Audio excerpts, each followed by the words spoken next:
what I think has happened out there in particularly from what you saw is normalcy. People have decided this is just the way it is at every level. Maybe people have stopped complaining.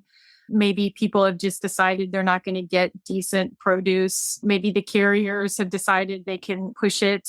They don't have to worry about it because they're going to get away with it. And we encounter normalcy in so many aspects of our lives, right? Stuff that you just all of a sudden you're putting up with and you're accepting because it's so hard to change. For a very long time in Alaska, aviation, it was a lot of dead pilots. It was just normalcy.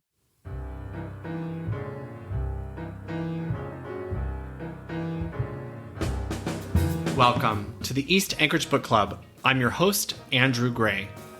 The purpose of this podcast is to tell the stories of Alaskans of interest and importance. Today, our interview is with investigative journalist Colleen Mondor.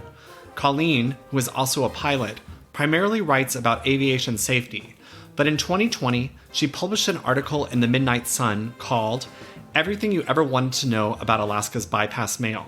Today, we will discuss the bypass mail system, how it got started, how it has morphed over time, and why rural Alaska is absolutely dependent on it.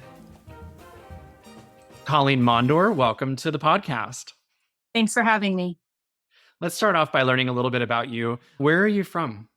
I grew up in Florida on the Space Coast, just south of Cape Canaveral. And that's where I lived from the time I was very small all the way through my first degree in college. That's where I learned to fly.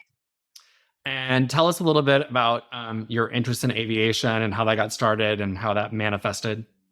There's two different ways I can tell that story. One involves my stepfather, who was retired Air Force and positively desperate for somebody to get into aviation behind him. And the other thing involves Tom Cruise and Top Gun, which doesn't sound nearly as impressive as the following in your footsteps. So what I did was my stepdad took me flying when I was 14, the first time. And also when I went into college, Top Gun was the biggest movie in the country. So anybody that was that could learn to fly, that was the thing that you were going to do. So there's a college, an engineering and aviation college in my hometown, had a pretty big flight program. So I have a degree in aviation management from there. And that is where I became a pilot as well. And then after I graduated from college, I took a position in Palm Beach International Airport. And this guy named Donald Trump had just bought this place called Mar-a-Lago and was really angry about the fact that the departure end of the runway, the jets take off right over Mar-a-Lago. And my job was to deal with the noise complaints. I talked a lot to the folks at Mar-a-Lago who called to tell us that we were killing them with the noise and a lot of other stuff. It was a really difficult job because it's a critical airport in a place where people don't want an airport to be. And a lot of the guys I had gone to college with had gotten jobs in Alaska. And they said, everybody loves airplanes in Alaska and no one will ever complain about the noise. So I moved to Alaska in the early 90s. And I took a couple jobs and then ended up with what's termed a bush commuter. Aviation people will know it as a Part 135 operator because they fly under Part 135 of the federal aviation regulations. But it was an air taxi scheduled operator out of Fairbanks that flew downriver Galena, Kayakuk, Nulato, Caltag, up north Fort Yukon, Minatai, Chalkitsik, up over the Brooks Range. And we also had a base in Bethel with pilots and aircraft that did the whole YK Delta. So I worked there and I went back to school at UAF, got a degree in history where I studied the bush pilots. And then I got a master's degree in Northern Studies. And my thesis was the causes of pilot error accidents among Alaskan air taxis and commuters. So it was like the perfect place to be if you really wanted to immerse yourself in aviation. And what I saw was a lot of things I had a lot of questions about. So that's why I decided to study it academically as well. And how long did you stay in Alaska? We're still residents of Alaska. Part-time, we're up there when it's warm. But full-time in Alaska for 12 or 15 years. And then we had some medical issues that were taking us down to the lower 48 a bit, but we are still in Alaska for part of the year. So still maintain that. And where are you right this moment? Right this moment, I'm in the basement of my house. In? Right this moment, because it is crazy snowing where you people are. I am in Western Washington, Okay. North Seattle. Yeah. So Gotcha. my husband is born and raised in Alaska, and you can go like only so far before those people just start to fall to pieces. Western Washington is about as far as he can get. So It does sound like you're the perfect person to talk about this topic, which is bypass mail. I do have your article from the Midnight Sun from a couple years ago. yes. So yeah, I'm using that as my reference. I think most people in Alaska probably heard about the bypass mail system, but I'm not sure that most people in Alaska really understand what the bypass mail system is. So just in the simplest of terms, what is Alaska's bypass mail system? In the most simple definition of it, it is exactly what it says it is. Bypass mail is mail that bypasses a postal facility. Okay, that's where the name came from. There's nothing super technical about it. When you get into how it works, it's 1,000 pounds minimum, and it's on pallets. It's the shipper has to have been approved by the U.S. Postal Service as a bypass mail shipper, and it goes from one single shipper to one single recipient in rural Alaska. And so it bypasses the post office and goes directly to the air carrier. And there's an individual from the post office who's there when it comes in from the truck on the shipper, and they supervise the weighing of it. You have to have obviously an approved scale and everything, so you're dealing with U.S. mail. And then the air carrier takes it. Now, there's two tiers of it. There's bypass mail from the hubs, and then there's bush mail. So the hubs, and there's about 24 hubs in Alaska now. The big ones, of course, are Anchorage and Fairbanks, and Bethel would be the hugest.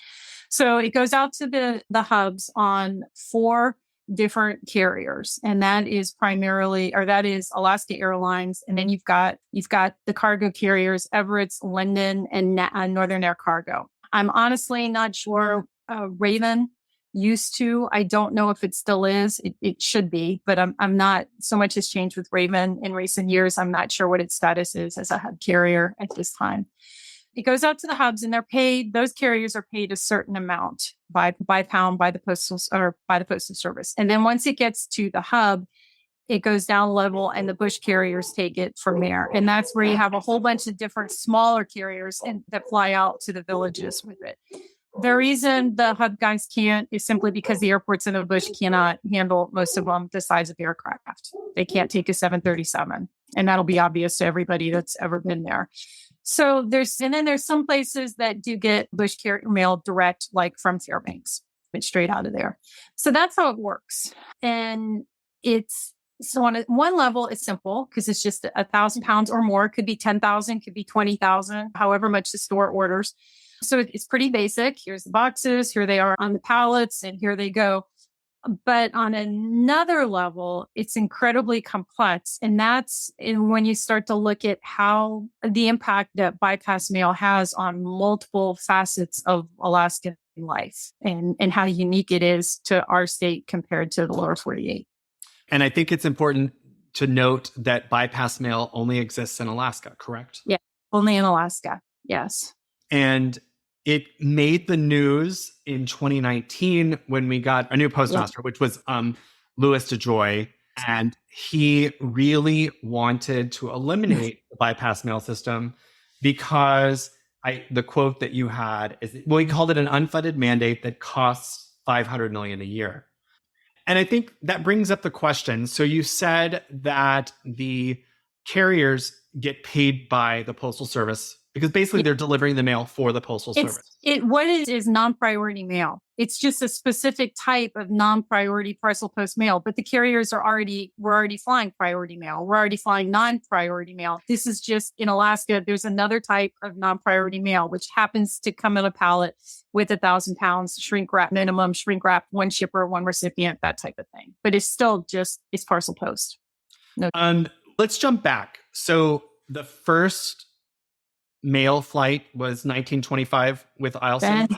Ben Eielson. And that was contract. That was Fairbanks to McGrath. And back then, and that's everywhere in the U.S., you bid on the contract, you bid on the route.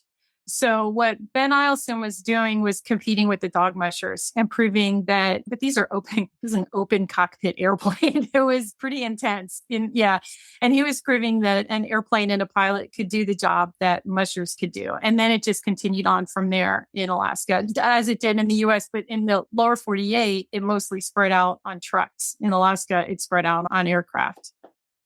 And 1972, I believe, is where you track down the official start of bypass mail. Yeah, the post office really wants to say that there was a date and time. They want to say January 1st, 1972 or whatever. That is the day it happened. And you're never going to find that. And when I was working on this article, I saw that in 2011, the post office the inspector general did a big report on bypass, which can be easily read online. It's about 25 pages long.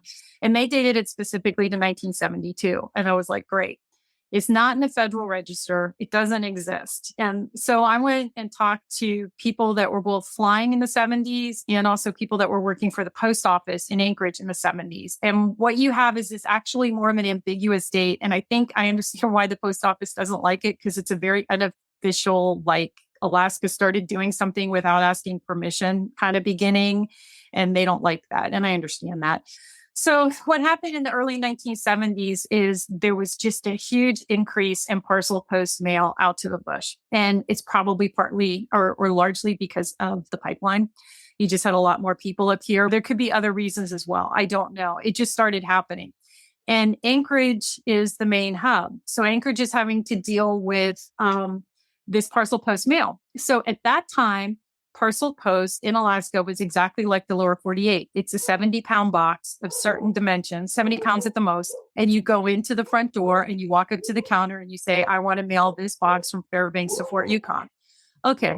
Now picture you're the guy in Anchorage and here comes the AC store and they have 20,000 pounds of boxes that all need to go out to Bethel. And then they have another 10,000 pounds in the truck that needs to go to Cheevac and another 10,000 pounds for Kipnook. So they've got 75,000 pounds and it's got to be weighed one box at a time on that little teeny tiny scale that everybody deals with in the post office. And then the folks at the post office have to take this box and all the ones behind it and put it into one of their carts and take it into the back and resort it. And what they were seeing in Anchorage was this is not something that could be dealt with in the conventional way. They did not have the facilities, they did not have the equipment, and they did not have the personnel. And I think there was a huge disconnect, which would be familiar to all Alaskans, in trying to convey the complexity of this problem to Washington, D.C., that you had to see it to believe it. So they started what was unofficially called the Bethel experiment, where they said, hey, if you guys could palletize this, and they decided on 1,000 pounds, and just go, we'll keep track of which carriers are flying these routes and where we'll go to, and you just drive it right there. And our person will meet you and supervise the weight and make sure that the carrier gets it. And then they started saying, this is how long the carrier has to move it.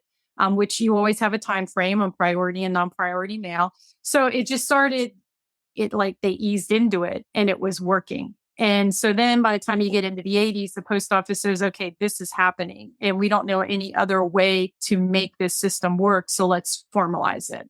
And that was when the formalization took place. When DeJoy says that it's costing $500 million, where does he get that number? And that number was not a real number. And the entire Alaskan delegation immediately went, nuts all over him and said, prove your number. Don Young in particular, this was as much his baby as Ted Stevens. And there was a whole lot of screaming about it. And he backed off of that. But it's no secret that it's a money loser for the U.S. Postal Service. Now, this is where you now get into a conversation about is the post office in Alaska strictly about the dollars that it costs that you pay the air carrier. So in other words, what he's saying is we charge the customer X amount of dollars. I had an example when I did my thesis that I thought would explain to you. So I actually went to the post office in Fairbanks. Now this is back in 99. So you're talking 20 years ago. Okay. A box weighing 51.85 pounds. This is just this is just parcel post. It's not even bypass. It costs the customer $6.57 to mail this 51-pound box from Fairbanks to Nulato. The Postal Service would pay the air carrier $1.72 a pound or $89.18 to carry that one box. So the Postal Service says we lost $82 and some cents on that. And bypass is just as much going out to the bush. So the Postal Service just wants to look at the dollars.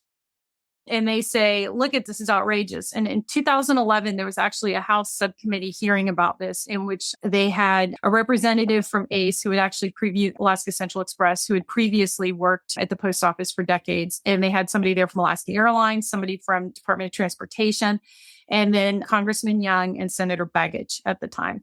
And they all testified. And what the congressmen were saying up there was, look at this. It costs this much for a box of potato chips. And yet this is how much we're paying you. And I agree or disagree with Don Young. He made a point. He's fine. Come to our state and put a whole bunch of roads in and we'll drive trucks everywhere. And the congressmen were like, there's places in the US that don't have trucks. And we're like, and we feel for them as well. This is what the situation is. There are places in the US where it costs more money to send a box than just Alaska. But DeJoy is looking at bypass and says, why do you have this unique thing? And Alaska has to constantly explain why we have this unique thing. And it's about more than the mail. It's about passenger service. It's about the viability of rural Alaska.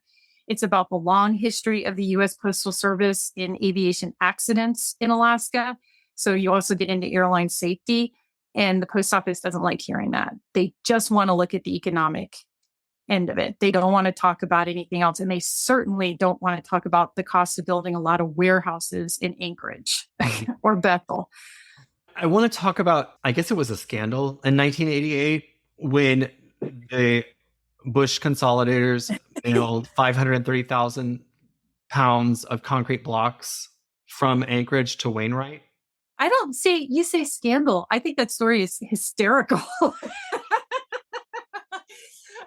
remember when I was reading about it and I was like, trying to work the systems. Yeah. In the early years of it, once it got formalized, you had some folks say, all right. So people that were building some facilities in Anchorage or in Wainwright grouped together and said, yeah, we're going to order our building supplies from this one company. And then that's when it became, all right, you have to be an approved shipper and an approved recipient.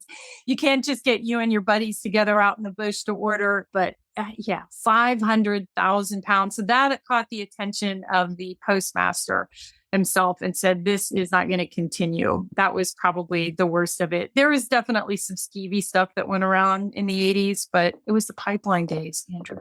I just want to point out for listeners that we're not talking about Fort Wainwright, which would basically be Fairbanks. We're talking about Wainwright, which is basically near Utqiagvik. It's on North Slope. Yes.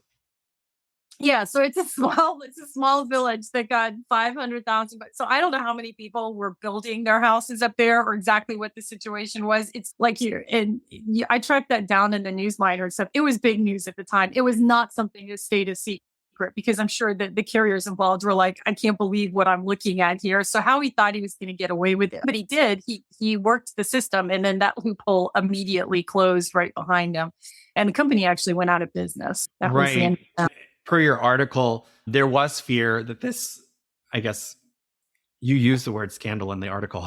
That this scandal would shut it, but that Ted Stevens managed to convince the Postmaster General at the time that from that point forward, construction materials would only be sent within reason, that they were not going to be sending 530,000 pounds of concrete blocks anymore. And I assume that probably hasn't happened again. Oh, heck no. What it also did was, honestly, this is one guy, one company kind of being a jerk. Because here's the thing. If you cause the system to blow up, you're blowing it up for everybody. And rural Alaska is heavily dependent on the bypass system working. It's critical. It's critical not only to them getting a reasonable price on the food that's shipped out there, but it's critical to the operation of the passenger air carriers, to the type of air service that they're dependent upon.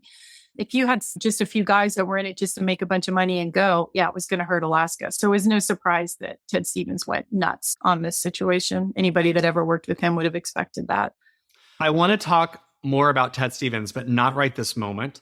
Right this moment, I think that I want to talk about why we're doing this interview in the first place.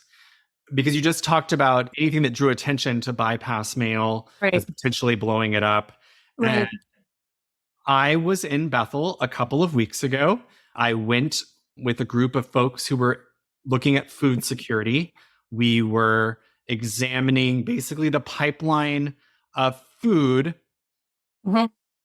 as it makes its way through Bethel. So we Mhm. went to 7 different carriers. We toured their facilities. We saw how they did it. We saw that there's a real difference from one carrier to the other in terms of how they manage the pallets, where they store the pallets, where they organize the pallets, how long pallets are kept, where pallets are kept. All that kind of stuff varied Mhm. from carrier to carrier.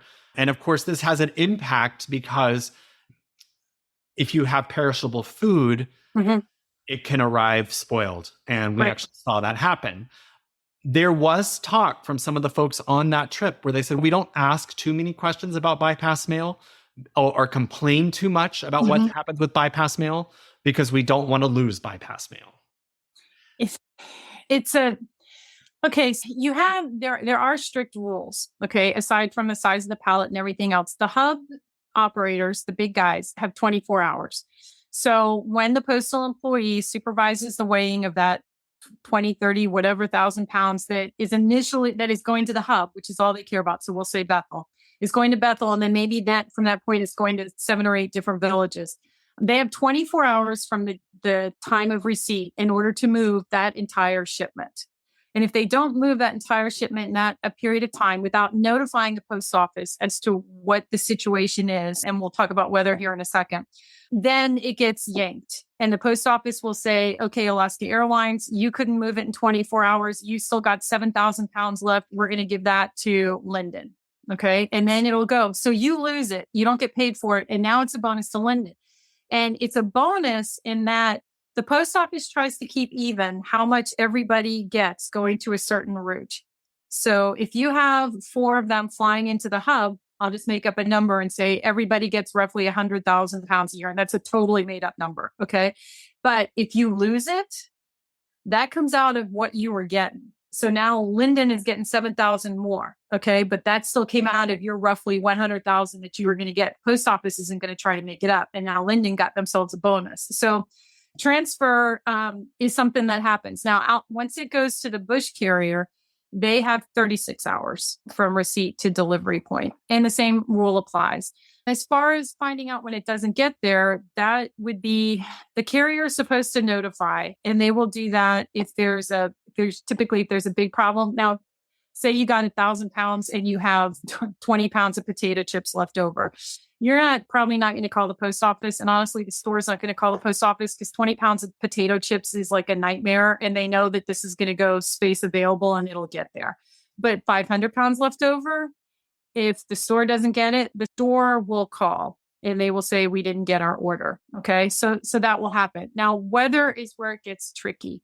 If there's a situation where Fairbanks is shut down for ice fog, or say the village is shut down because of a weather problem, and everybody knows this can happen, then the clock doesn't start, or the clock stops if you're in the middle of it. The problem becomes the clock restarts when one carrier is willing to go. So this was particularly an issue in the 80s and 90s, where you would have a lot of competition into certain villages, and you would have certain carriers that would take a chance. Others would say, I don't feel this is safe. But the minute somebody goes out the door to take a look, the clock starts. Now, it's not as much of an issue for the big guys because they operate under Part 121 of the Federal Aviation Regulations, and those are extremely strict. So if they're not flying, they're not flying. Nobody's flying for weather. But the little guys, they can take a look. I have 2 things I want to say really fast. And just for my listeners, I'm going to try to explain how I understand Part 135 versus Part 121. You can correct me. No one really explained it to me. It's just what I've inferred from hearing aviation folks talk about. That Part 135 is little airplanes, and Part 121 is big airplanes that are more like Alaska Airlines, more like what we think of. And Part 135 is the smaller airplanes that would be going from Bethel to the smaller villages. The easy way, it's 10 seats or less on a scheduled flight, or it's 7,500 pounds of payload, because obviously somebody that's Part 135. It's Part 135. So somebody like NAC is never going to have, Northern Air Cargo is never going to have passenger seats in there. So then it goes a 7,500-pound payload. Where it gets tricky is a Part 135 can go more than 10 passenger seats if it's a charter. So this is where you get into the weeds of it. But essentially, yes, it's smaller versus bigger. And then when you get into Part 121, they just have stricter rules about the equipment that they have to have, about what has to be present at the airport for them to fly, and that type of thing. Aside from the fact that just because they're big, they need a bigger runway anyway. The second thing I wanted to say is that the reason why we're having this interview is because I tweeted about my trip to Bethel. I represent the middle of Anchorage. Food security in the bush is not so much on my radar, although I think it should be on the radar of everybody. So I stand by my decision to go. But Sure. I really was doing here's where I was and here's what I saw. And the tweet got a lot of attention. And what I'll say, what was described in the tweet, I can understand why it got a lot of attention, because I was basically showing in the tweet that what you're saying has to happen with bypass is not happening. There's no way that pallet of fruit that I photographed, that us unloading with all the berries with mold on them, those were in warehouses for longer than 24 or 36 hours. They did not move in a timely fashion. And I want to point out that when we unloaded that pallet of fruit that was moldy, the grocery store pointed out that they had paid extra, that this actually wasn't even bypass. And the way it was explained to me is that you had priority mail, Right, and then freight, and then bypass. And the way it was explained to me at a couple of different hangars was that, like, the stuff that's got to go, which is like priority mail, is over here. That's got to get on the plane no matter what. And then we have our freight, and then here's our bypass, and we fit that in where we can. That's how it was explained. And so obviously it sounds like we were seeing what was being stored in Bethel. So this would be stuff that would have 36 hours because they would be Part 135. Okay, so you saw it at the smaller carriers. So Correct. You saw it after it had gone through the hubs. Okay, Yes. Go continue. I just wanted to make sure. Okay. Yes, we are seeing it.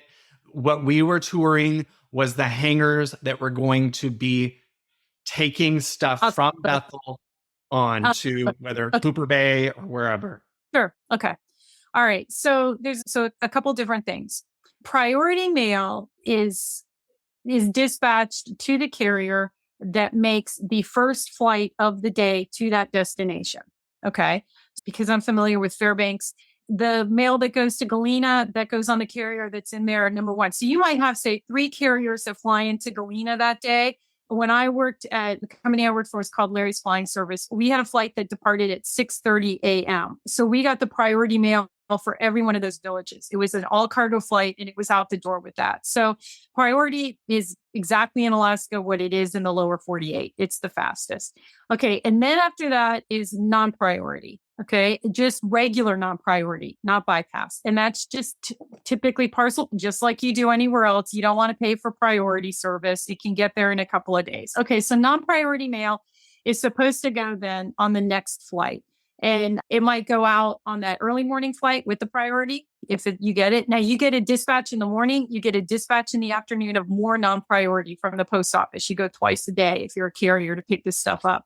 And it might go out in the afternoon. At most, you could get away with sitting on non-priority for 24 hours. Usually that's because you could get bales of hay that are non-priority mail. And again, that just becomes something that everybody understands is going to take a little bit longer because it's so big.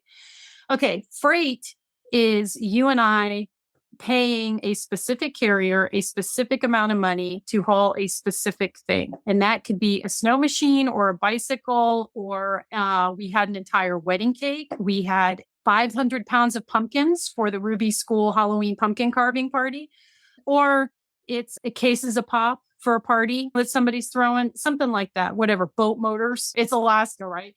So if you are paying somebody and use, in this case, for produce, and they say that we're going to get it there within a certain amount of time and it's freight, the deal that you're making with this company is that they will bump everything else. That's the deal that you're making. Okay. So if you're giving them extra money to get it there, then as the recipient, in this case, the store, in terms of the freight, they need to be screaming at the carrier. Now, here's where it gets tricky when you're in Bethel. That fruit, which the pictures were the strawberries, that was the big thing, that the strawberries started in Seattle.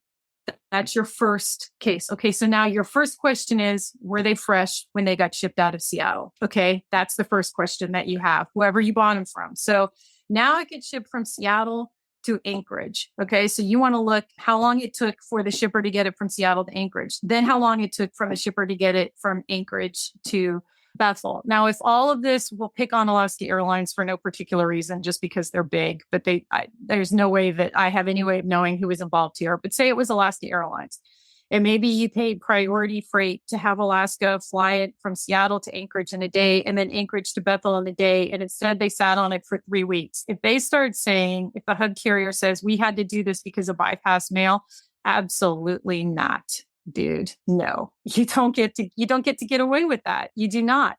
You took the money, you agreed to ship it. So if you have to fly, as I told you on Twitter, I was like, if you have to fly an extra plane in order to accommodate, then you fly an extra plane. And that's very common when you're shipping bypass, when a carrier is moving bypass, is that you could launch, if you got 15,000 pounds and 36 hours to move it, you could launch your whole fleet in a day to try and get it there, because you're fitting maybe 1,000 pounds on an airplane at a time. So that's going to take you 15 flights. And that's 15 flights if you can fit it all on there. And that's without passengers, because if you've got passengers, you have to have room for them to sit. You have to have an aisle and everything else. It's not uncommon at all for bush carriers to fly multiple aircrafts in order to get it out there. So that's where it gets tricky, because what they were telling you in Bethel was it's priority and then freight and then bypass. It's not that clear cut. Sure, priority mail, the first thing that goes is a passenger. If you're a passenger carrier, that bumps everything.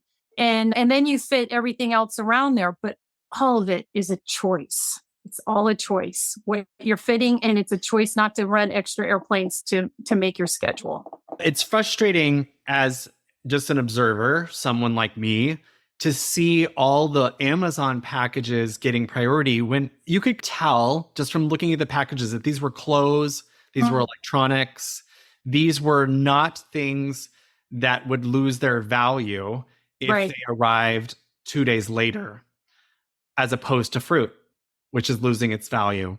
And it was quite clear that those Amazon packages were going to get there fast.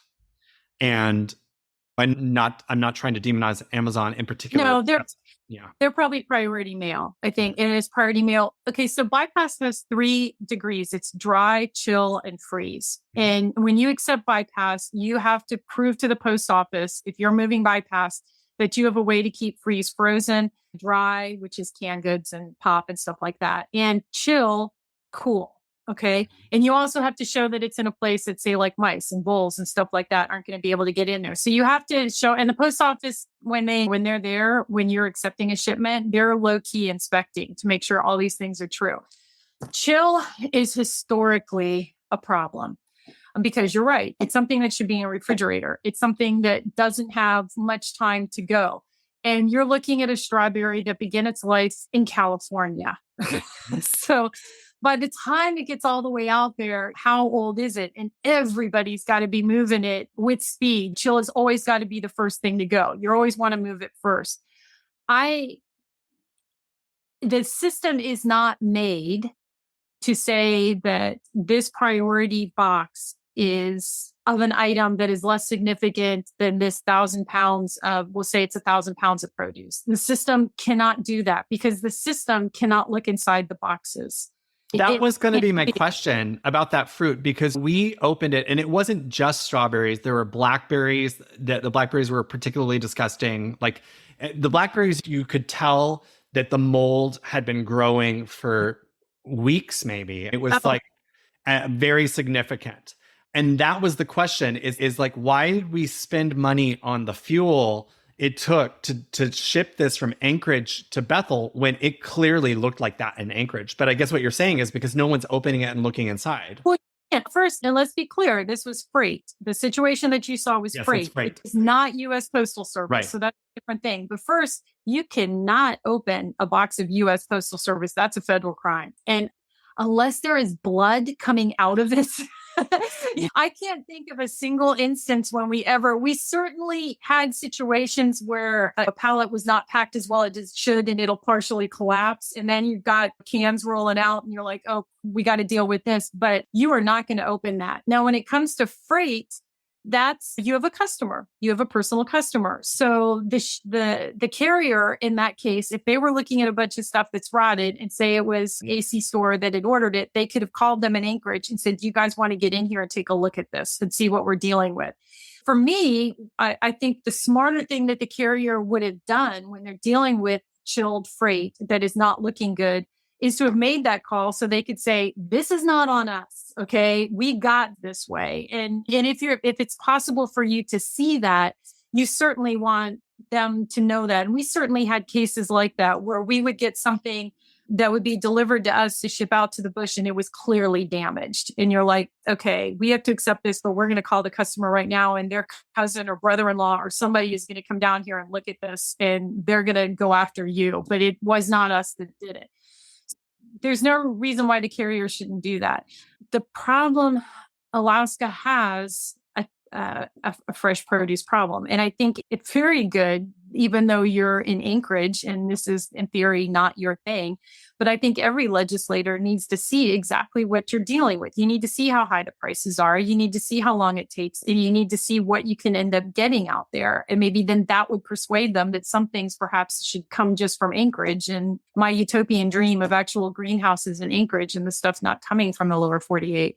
I wish there was some way for the recipient of that chill to find out exactly what the condition was when it left. And there's a point, if they paid for expedited freight and it sat, I think you said it had been ordered like 3 weeks or 4 weeks or something. Yeah, it was like, I don't remember the dates exactly, but it was several weeks from when it was packed. Yeah, that's absurd. So then now I start wondering was it flown out of Seattle? Did they put it on a boat, which would be really crazy for a chill? If it was flown, there's no excuse for that. There's just none. It's choices that were made along the way. And the question that the recipient wants to ask is, why did you make this choice? What was clear, not only when it happened, but also from people writing on Twitter, was that this is not a one-off. This was not an anomaly. The store had seen this many times before with many different types of produce and other chill. They talked about receiving, I don't know, yogurt, for example, when they open it and it's expiring the next day. It's like, how are we going to sell all this yogurt in one day? It's a big expiration date printed on it. So that, I think, it shouldn't happen, but it continues to happen. And I want to just talk about chill really quick because this was interesting. I was at first a little bit perplexed about why we had to go tour all 7 different carriers. Of course, after we did all 7 different carriers, I was grateful because there was such a difference. And there was a real difference in how chill was managed. And I'm curious about your perspective. Some of them had chill, like they had like large freezers, but instead of being frozen, they were like refrigerators. So walk-in refrigerators where they could put pallets, and some didn't. And the response for why don't you have them, it was like, we don't really need it because we just move it immediately. Like the chill, we're going to get right out. So we don't have chill storage. Yeah, I see you laughing, but that was what they said. And again, and I don't know how it's even possible, but it really did feel like this hangar had no idea what was happening in the hangar next door and how they might be doing things drastically different than the way they were doing it. It's Bethel. Everybody knows everything, and everybody knows everybody else. Fairbanks was the same way. We knew everything up and down the ramp. Everybody does. First, if you accept bypass, you have to prove to the post office that you have a place to store chill. If they don't have anything, that's intriguing. nobody can tell you that they're going to get it out right away because it's the YK Delta in winter. So it could sit there for 4 days just because it's winter. There's not much that you can do about it. So that's a big part of the reason why you have to have a place to secure the mail, because inclement weather can come in. I'm just talking any mail, priority, non-priority, whatever. You have to be able to secure it. That's one of the things that you have to prove to the post office. Any carrier that says they always move it right away is a concern. It's a safety concern because nobody can say they're going to move it right away. They can certainly say we're going to prioritize the show, and probably everybody would say that to you. And you don't want to be the carrier that everybody complains about, because say Brand X Airlines sits on it, pushes up against the 36-hour rule, is just a chronic problem. All the stores are going to start calling the post office and complaining about Brand X Airlines. And then the post office is going to be like, I don't want to deal with these guys. So they're going to start inspecting you more. And the last thing a carrier wants is any federal agent of any kind inspecting them on more than an infrequent basis. They don't want to deal with that. So the idea is that you just get it done. What I think has happened out there, in particularly from what you saw, is normalcy. People have decided this is just the way it is at every level. Maybe people have stopped complaining. Maybe people have just decided they're not going to get decent produce. Maybe the carriers have decided they can push it.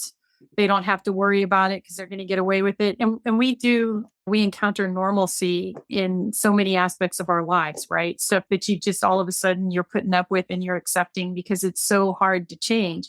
For a very long time in Alaska, aviation, it was a lot of dead pilots. It was just normalcy and we still see that when there's an accident in the lower 48, will run an article that'll say it's just more dangerous to fly in Alaska, which is not true. But again, it was normalcy. I think. And do you think that was because there was pressure to fly in bad weather? It's not, I think. In 1995, the National Transportation Safety Board did a safety study on Alaska Part 135 operators, and they found that the pressure from the U.S. Postal Service was a problem. And it was a problem. And that's part of what prompted Ted Stevens to do the Rural Services Improvement Act, RISA, in 2002. But yeah, it was a problem. The post office never wants to talk about that.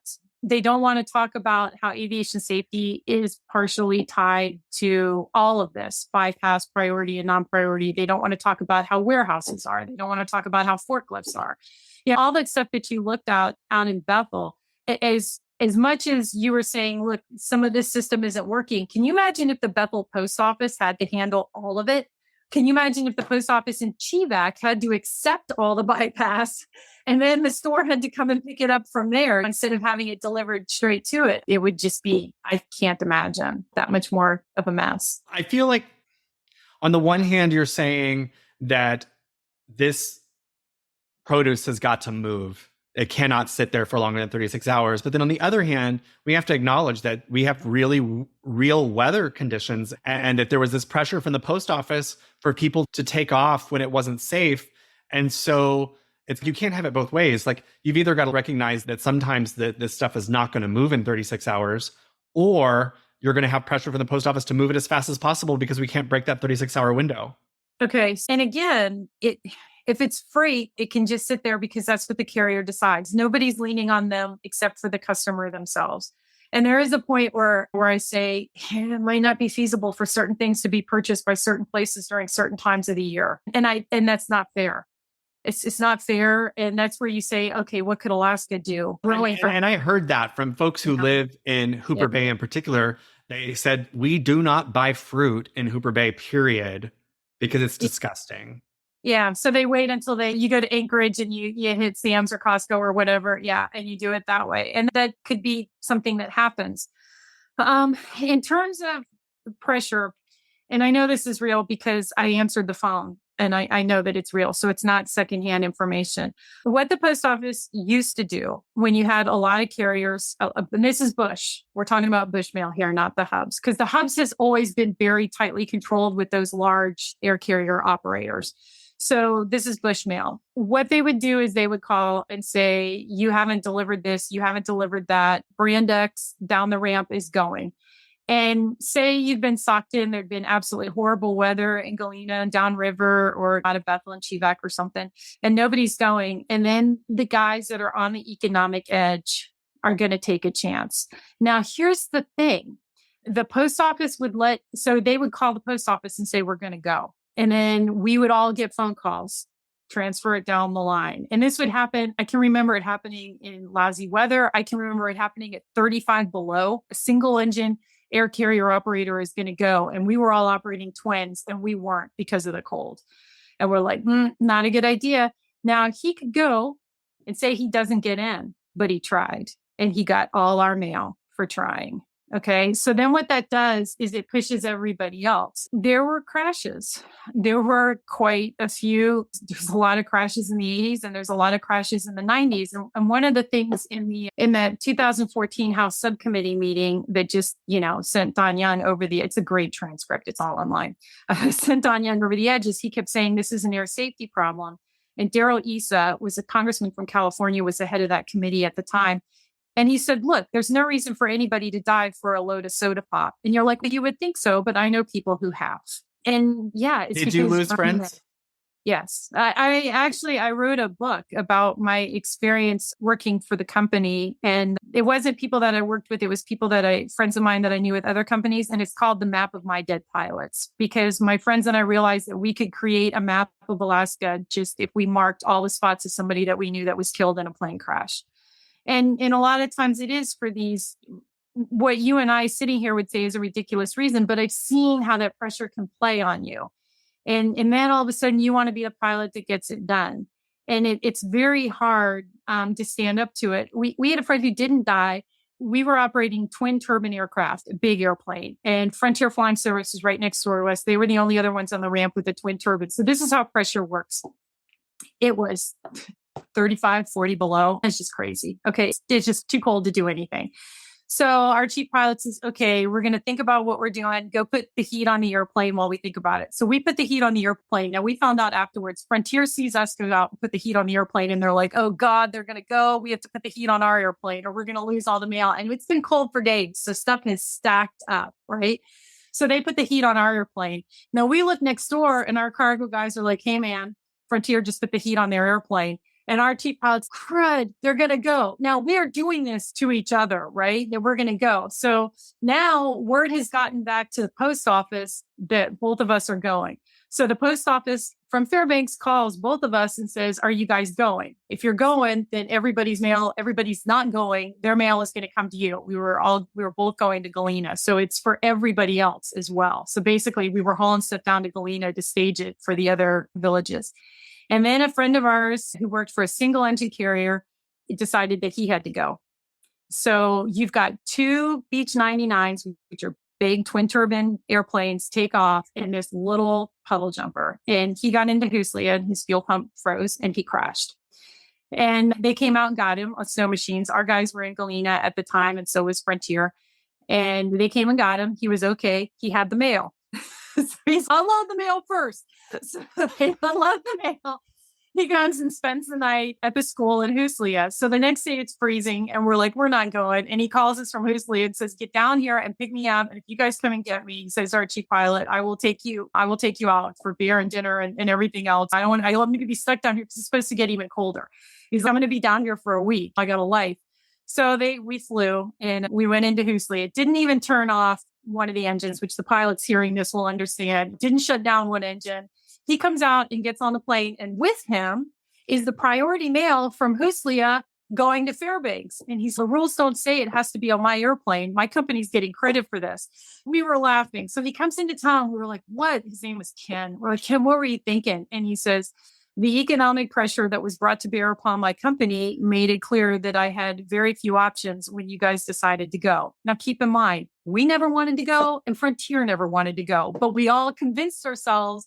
And it was that subtle, we're all going to lose the mail. So at the end of the day, you could say one plane crashed, two other planes went with 4 pilots total because those were co-pilot aircraft. Everybody froze. And for what? Soda. And that's how it works. But if you go, you get it. And your company needs that money. And so Ted Stevens looked at the more serious aspect of it, which was the accidents. And there were a lot of fatality accidents and a lot of dead pilots. And that was what prompted the changes The that came up. RISA Act, which is the Rural Services Improvement Act from 2002.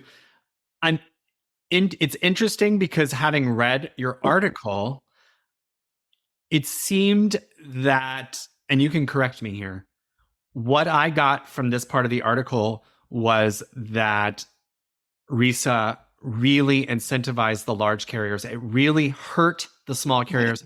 And Yeah. I feel like, correct me if I'm wrong, that this really gave Raven an enormous advantage. And then that basically left everyone high and dry when Raven collapsed in 2020. It's really weird what happened. Nobody could have seen in 2002 what was going to happen that came out of that. And RISA, there were some very good things that came out of RISA. And part of it was to support more passenger carrying operations. Okay. So basically what they were saying was mail is the engine because it's the thing that the aviation industry can count on day in and day out. Okay. And bypass is a big part of that, but you can always count on the mail. Passengers may not be flying for whatever reason, but the mail will always go. So the aviation industry in Alaska is very much built on the relationship with the U.S. Postal Service. The problem was you had a bunch of carriers that would you had operations that would just literally show up really quickly and file for a certain route and in teeny tiny airplane. And they would say, we're going to do this. And they would be off and going. And they were the ones that were always willing to take the risk. And as I explained with bypass, that clock starts because they were willing to take the risk. It's forcing everybody else to take flights that they would just assume not take. Okay. So it was a big problem and it resulted in a lot of accidents. In some cases, some very young pilots that were pushed out the door because they were told, oh, you're going to be fine. And it's not like anybody sat there and said, we want this pilot to die, but this is the circumstances that were happening. Stevens in particular, he really went after, there were three companies that he publicly said, Bel Air, Servant Air, and Village Aviation, that he just had it with. They'd had accidents. They were cargo only companies in the bush, so they weren't carrying passengers. And they're taking money away from the companies that are carrying the passengers. So they're not helping anything. And RISA destroyed those companies. It was over. But RISA was stacked definitely to support certain types of operators. And it was the guys who fly under 121 in the bush, which you can do. You don't have to fly 737. It's just more than the 10 seats. And Frontier was one of them. And what happened was the rules that came out and they said, okay, we're going to support 121 operators that will fly in the bush because they fly bigger airplanes. They fly under safer rules. So they're going to get a certain percentage. And then the 135s that fly passengers are going to get the percentage. So 75% of the mail period was going to go to passenger carriers. And out of that 75%, a larger portion was going to go to the 121 guys if you're registered for a route. And then the cargo only carriers are only going to get 25%. Now, I believe, to my knowledge now, there's only two cargo-only 135 operators in Alaska, and that's Ace and Ryan. I think that's all. Now, there might be somebody really, and these are scheduled, okay? So when I say that scheduled, you have to be a scheduled operator in order to get the mail. It's possible that there's somebody else small that I don't know about, but those are the two primary ones. Before RISA, there were many, many more. Okay, so that was the deal. And then they put their thumb on the scale and they started giving the 121s a lot of loopholes, things that they didn't have to worry about, the existing 121 operators. And they said you had to be carrying a certain percentage of the passengers in order to get the mail, unless you were one of the 121 guys. So when all the dust settled, and as I wrote about in the article, after a few years, Frontier was head and shoulders above the rest. Cape Smythe had gone under, they bought Cape Smythe. And when you buy a carrier, you buy the company. As long as the carrier was operating up to the point of the sale and you start flying right away, you get their routes. You are Cape Smythe now. So you have the routes. Arctic Circle Air Service was bought by Frontier. An earlier rendition of Ute, not affiliated at all with the current Ute, was bought by Frontier. And you had these other companies that went out of business. And then you had companies like Larry's that went under that had nothing to do with that. The changes to the rules certainly hurt them. Or you had companies like Baker And out of Kotzebue, Montana Air Service, it just said, we're not going to try and fly scheduled anymore. We're just going to become a charter company. So you had these big numbers of the scheduled guys, and then it just steadily, for this reason or another, after RISA went down and down. So you had very small number of them. And then Raven Frontier merged with Hagelin, and then bought Air Aviation. So it became what we know as Air Alaska. That's what they did, the Discovery Flying Wild Alaska, or Flying Alaska Wild, the show. That was Air Aviation. And then they had to rebrand as Raven after there was a conflict with Air Helicopters over the name. So then they became Raven, and then they bought Thin Air. And so all of a sudden, you've had this company. Frontier was an established company. Hagelin was an established company. Air Aviation was established, but it got bigger and bigger. We had a ton of competition that was causing a problem. And then we shrunk all the way down to almost no competition. And in some villages, absolutely no competition. Hagelin, as part of Raven, was the only 135 operating.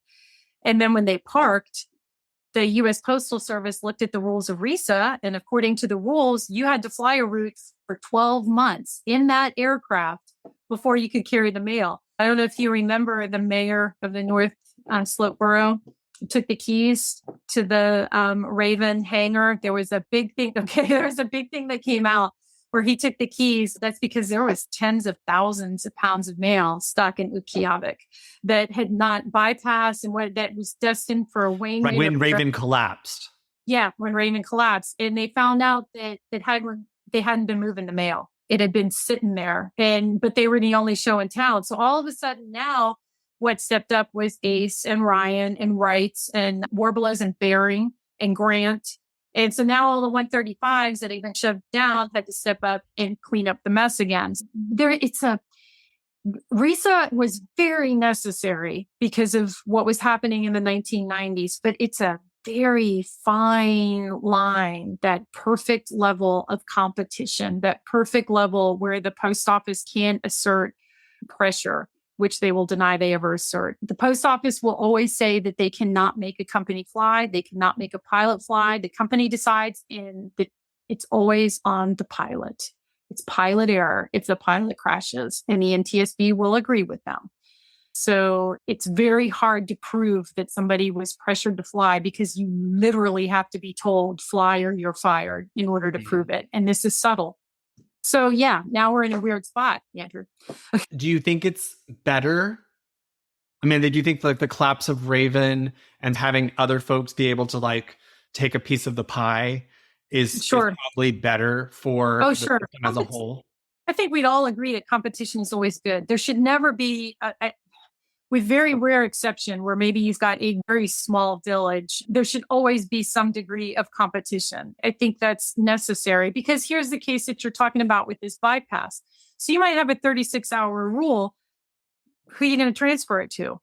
Mm-hmm. You have to have the route. You have to be registered for the route. You have to be scheduled for that route. So there were routes where there was only one carrier. And if that's the case, then the 36-hour rule goes out the window, right?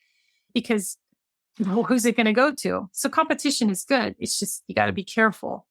Now, it came up during our tour. It was talked about extensively that unmanned aircraft is the way of the future, and that Alaska is the launching pad for unmanned aircraft. And literally, the discussion happens that unmanned aircraft is ideal because you have less risks to human life and therefore can take off in worse conditions. Like that was talked about, frankly. So when I talked about it with you, you said that you felt really that unmanned aircraft shouldn't be piloted like a pilot study in Alaska, mm-hmm. that it needs to be tried out and mastered somewhere else first before we start implementing it here. I know of accidents what's the most obvious one? Okay, everybody knows the Miracle on the Hudson, right? With Charles Sullenberger, where they took off and they had birds go into both engines. Absolute freak accident, right? It never happens. And they lost both engines, right? So you're in one of the most metropolitan locations in the world between LaGuardia and in Newark. There's nothing but buildings and everything else all over the place. Somehow he manages to not only save the lives of everybody, he and his crew, because his co-pilot was absolutely critical, as well as the cabin crew. They managed to save not only the lives of everybody on board that aircraft, but they don't hit anybody on the ground. And they do that because you have a flight crew on board that says, we're going into the Hudson now. Unmanned aircraft, as they are right now, do not have the capability to see underneath them in terms of what's on the runway. Okay. So obviously in Alaska, we have a lot of wildlife. You and I talked about that. But also you can go into a village and people will be lined up. They'll come out. And there's certainly situations where there can be kids or somebody else on the runway, okay, that you have to be mindful of. You need to be aware that's there. They also have to be able to talk to the traffic. Right now, they're not able to do that. Alaska does not have the infrastructure to support the degree of manned flight that it should be able to support. In other words, the lower 48 has navigational aids and communication systems and weather reporting facilities that has not been granted to Alaska. We have not been given the money for it. I'm sure you heard when you were in Bethel, there were people saying that the automated weather operating systems would be down. AWAS. Right. Mm-hmm. It's a big problem.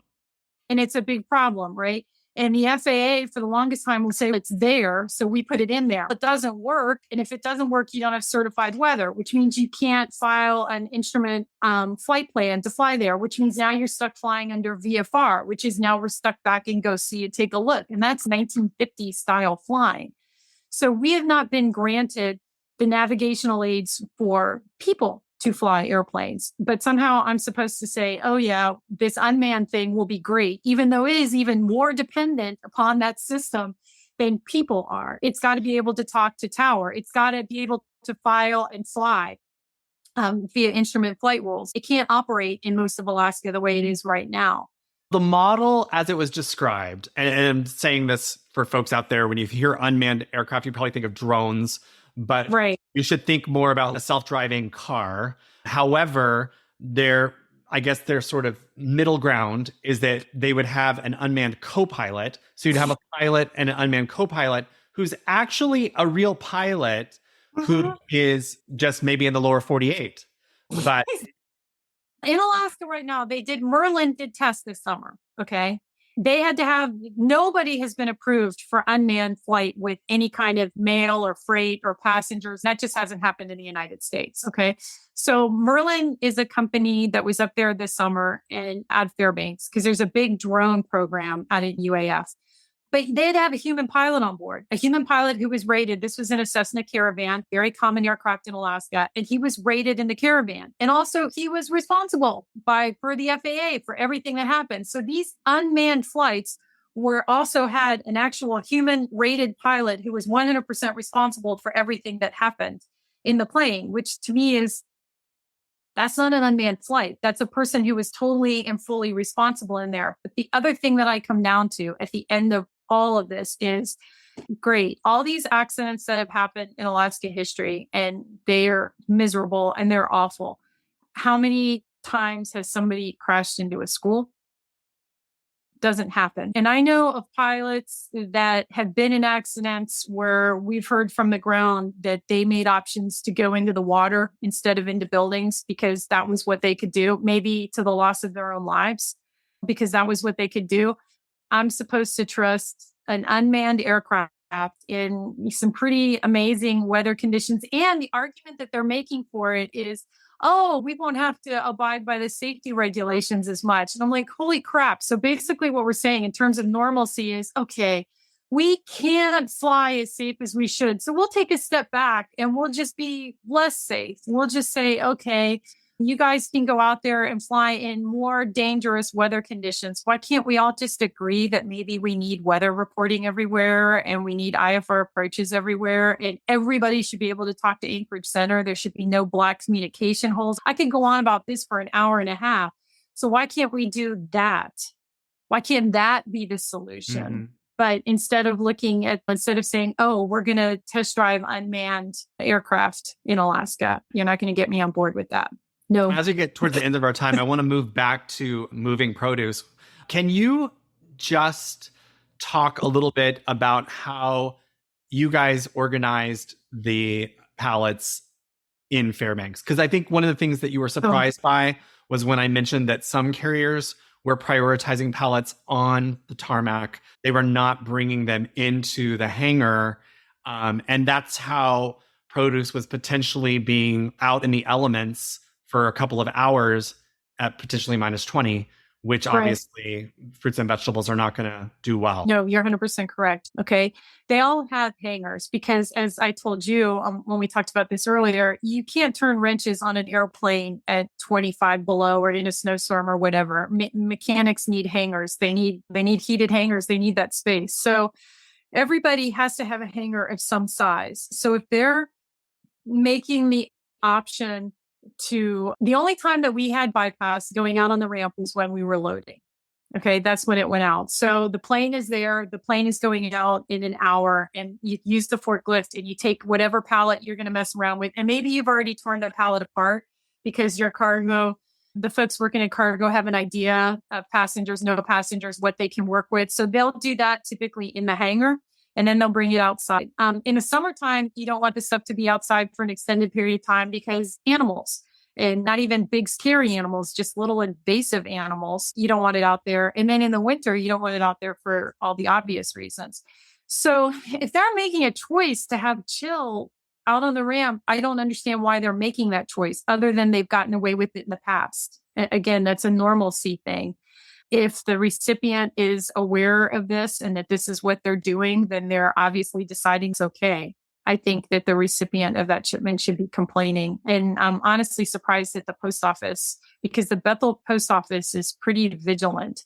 So it's surprising to me that they would be aware of stuff sitting out there for that amount of time. Maybe they're aware of it now because of our conversation. I was going to say the normalcy argument that you made earlier really applies because no one seemed at all embarrassed or the least bit shy about sharing how they were doing this. This is the way we do it. We don't have to bring that in. They would prioritize it. So they would, like, if something was like, oh, this isn't going to go, then they would move it back to the hangar. So yeah, to sit out there for a couple hours, though, you know pretty quick what's going to happen and what's not going to happen. I mean, if you've got, say, 3 airplanes going and you've got 2,000 pounds of canned goods, then sure, you're going to bring it out there because you're going to tear it apart. And you've probably got 3 or 4 people that are working on loading the various, and I mean, that's going to take you more than an hour, right? You've got that was the interesting thing. Like for me, I don't know this stuff. So I'm thinking like, oh, is it like 20 minutes? And they said, no, it's a minimum of an hour. If we're going very fast, it's a minimum of an hour. It's a game of Jenga. It's very much a game of Jenga. And it's one way if you don't have passengers, because then you can take the seats out and you can just go floor to ceiling. It's a whole other thing if you're dealing with passengers because you've got to maintain the aisle. People need to be able to fit in there. And so it's definitely like a game of grown-up Jenga, making it fit into the planes as to what's going to go. And remember, you also probably have regular mail that's just been dispatched that on top of the bypass. But chill is such a sensitive thing. Certain times a year wouldn't be that big of a deal to be out there for a couple of hours. Cheese isn't going to go bad if it's 60 degrees out there. But a lot of the time of the year, it is a problem. It's either way too hot or way too cold. Everybody makes choices. And if maybe you're the only ones flying in somewhere, then you're getting away with it.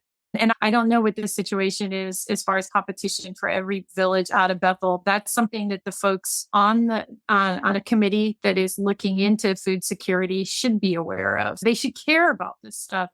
Bypass involves food. It's overwhelmingly food. So it's a system that crosses over into food security. It crosses over into economics of transportation, into aviation safety, big time. And it crosses over into just the infrastructure. We haven't even talked about that. You take away bypass, and I need to see warehouses being built all over the post offices and in a lot of hubs in Alaska. I don't know that they're ready to do that. Are they ready to do that in Galena? Are they ready to do that in Bethel, Antioch, Dillingham, King Salmon? So there's a lot of stuff like that has to happen. So it's really, in some ways, bypass is so simple.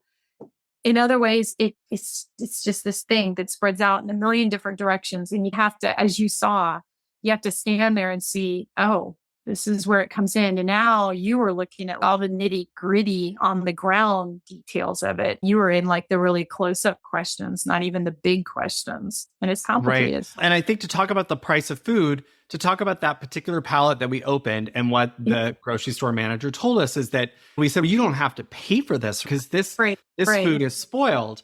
And what he said is that it's a very long process. And initially they'll be told that they're not, that the carrier's not going to pay for anything.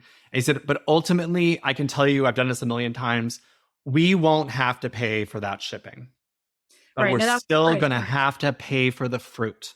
So we will get our money back from the shipping, but we still, and so that's where the prices come in, is that they're going to have to raise prices on everything else in the store to pay for that fruit that never made it to the shelves. To capture that. Yeah, there's probably a fine line. And again, we got to make sure everybody knows this is freight, but there's probably a fine line, whoever they bought it from in Seattle, that said, because it's going to Alaska, however it shows up there, it's not our responsibility. And again, that's because everybody accepts that. And then you say, wait a minute, so how long did it really take? And is there some way, if going by freight from Seattle to Anchorage is not the way to go, are there companies that have ever thought about doing charters of smaller aircraft, not small aircraft, twin turbine aircraft out of Seattle or Bellingham or something? All the way to Bethel. All the way direct to Bethel. Yeah. Which isn't that far when you're talking like a King Air or a Beech 1900 or something. And the pilots listening will understand that it's not outside of the realm of possibility. And it's not 40,000 pounds either. So it's a more manageable number. I don't know that the stores have ever looked into that because everybody is so used to doing it this certain way. Maybe it's impossible. I don't know. But it's something, I guess when you and I had said before, like, it's not working. This system, there's not working. And I think when they say it's been going on for decades, right, but it's 2023. So I feel like for me, it should be better than it was in 1993. It should be better. It's funny because in some aspects, if we circle back to bypass, things are. I know how many accidents that were happening in the 90s versus are happening now. And some of that's because of RESA. Some of it's because of technology, because there's been a lot of pressure brought to bear to at least get up the infrastructure that we have. Some of it's because the lowered competition did mean that the post office does not have the power to say move it or lose it to the degree that they did before. And I think that needed to happen. It has improved in some ways. In other ways, the system has not, or maybe now different faults in the system are becoming evident than the other more glaring faults in the past. So it's good that you went out there and saw what you saw. And I think everybody needs to go out there and see it, because until you've been in the bush and seen how intricate the system is and how many layers there are to it, how much passengers are dependent on the post office being on board, there's the mail being on board the planes and stuff. You just can't see it. You got to know. Right. Well, you mentioned passengers. I want to finish up, but that was a major point of Ted Stevens in the recent act, was they wanted to make passenger travel from the bush affordable. And so what you did was you put all the mail on there, and the mail was paid for, and that would lower the price of the seat. Yes, the mail. There was a thing in 1995 that the U.S. Postal Service came up with this great idea and said, stuff going out to the bush from Fairbanks, we'll just have it go direct from Anchorage. So basically stuff, say, going to Kayakut, Nulato, Caltech, it'll go from Anchorage to Galena and then from there. And won't this be great? Because it'll be more direct. So they literally were saying, if you ordered from Fairbanks, it'll be trucked to Anchorage and then it'll go out on a hub carrier from there, right? Okay, so the carriers, the operators in Fairbanks, nobody said anything. Frontier, Larry's, Warbelows, everybody was just really quiet. You read the newsminer from that period, and every group from rural Alaska, every Native group, everybody just erupted because they were like, what do you think is going to happen to the passenger fares if you take all of that away? If there's no bypass, if you even limit the mail that comes out, are you insane?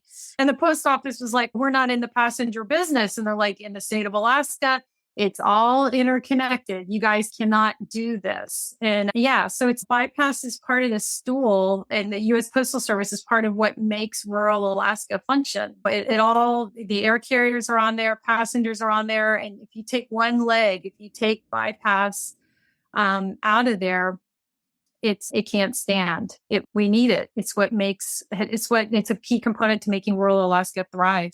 And I'm sorry that the post office doesn't think that's their job, but it is what it is. And it's been that way since 1925. Take it up with Ben Eielson. Yeah. Hey, Colleen Mondor, thanks so much for being on the podcast. Before you go, will you mention your book one more time? Oh, sure. I wrote a memoir about the company, working for the company, and what it's not just about that company, but about commercial aviation in Alaska in general. And it's called The Map of My Dead Pilots, The Dangerous Game of Flying in Alaska. I hope people check it out. And thanks again so much for being on the show today. Thank you, Andrew. This was great. I have included a link to Colleen's article, Everything You Ever Wanted to Know About Alaska's Bypass Mail, in the show notes, as well as a link to her book, The Map of My Dead Pilots.